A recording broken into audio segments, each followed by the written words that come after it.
start the day's other headlines with a major development towards ending a decades-long conflict.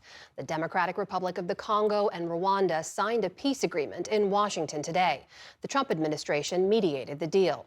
The African nation's top diplomats put pen to paper at the State Department alongside Secretary Marco Rubio. Experts doubt it will end the fighting right away, but Rubio hailed it as an important first step toward peace. For all the things that make life worth living, those things become impossible when there's war and when there's conflict. So we're grateful to have played the role we've played. We acknowledge and recognize there's still more work to be done. Today's agreement follows decades of conflict that has its roots in Rwanda's 1994 genocide. It's been driven by fighting between two ethnic groups, among other factors. Analysts say millions have lost their lives. The deal also comes as the U.S. competes with China for influence in Africa and access to minerals that are critical for much of the world's technology. In Pakistan, a surprise flood swept away dozens of tourists as they picnicked along a river, killing at least 8 people. It happened in Pakistan's northwest Swat Valley. The annual monsoon season begins in July, but much of the country has been hit with heavy rain all week. Local residents looked on at the still swollen river as nearly 100 rescuers searched for the missing. At least 58 people have been rescued so far. Eyewitnesses say the deluge came out of nowhere. The flow was so fast that a regular person could not dare enter the river.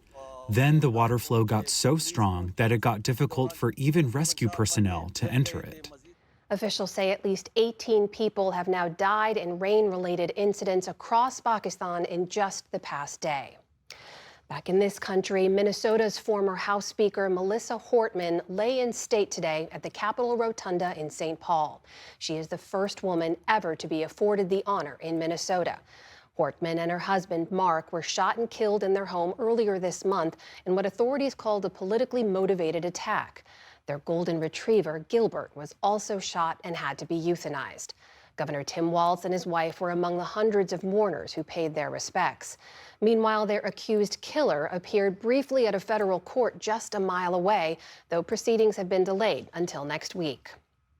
California Governor Gavin Newsom is suing Fox News for alleged defamation over its coverage of a phone call he had with President Trump earlier this month. He's seeking $787 million in damages. That's the same amount Fox paid Dominion Voting Systems to settle its defamation lawsuit. Newsom also wants an on-air apology from Jesse Waters, saying that the Fox anchor accused him of lying about the call on his show. Newsom and Trump did speak around the time of the recent protests in Los Angeles, though they disagree over the timeline. Fox News dismissed the lawsuit as a, quote, publicity stunt. The U.S. military is officially stripping the name of gay rights activist Harvey Milk from a Navy ship. We are taking the politics out of ship naming. Defense Secretary Pete Hegseth announced the move on social media earlier today. It's part of a broader Trump administration push against diversity, equity, and inclusion efforts, or DEI.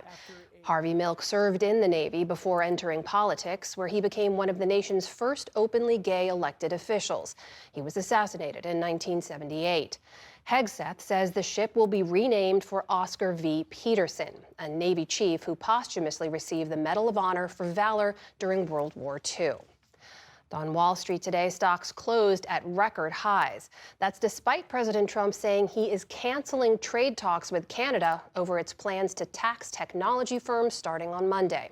The Dow Jones Industrial Average added more than 400 points, or exactly 1%. The Nasdaq gained around 100 points on the day. The S&P 500 topped its previous record set back in February. Still to come on the NewsHour, the president of the University of Virginia resigns under pressure from the Justice Department. The increase in state laws banning pride flags on government buildings. And David Brooks and Jonathan Capehart weigh in on the week's political headlines. This is the PBS NewsHour from the David M. Rubenstein studio at WETA in Washington and in the West from the Walter Cronkite School of Journalism at Arizona State University.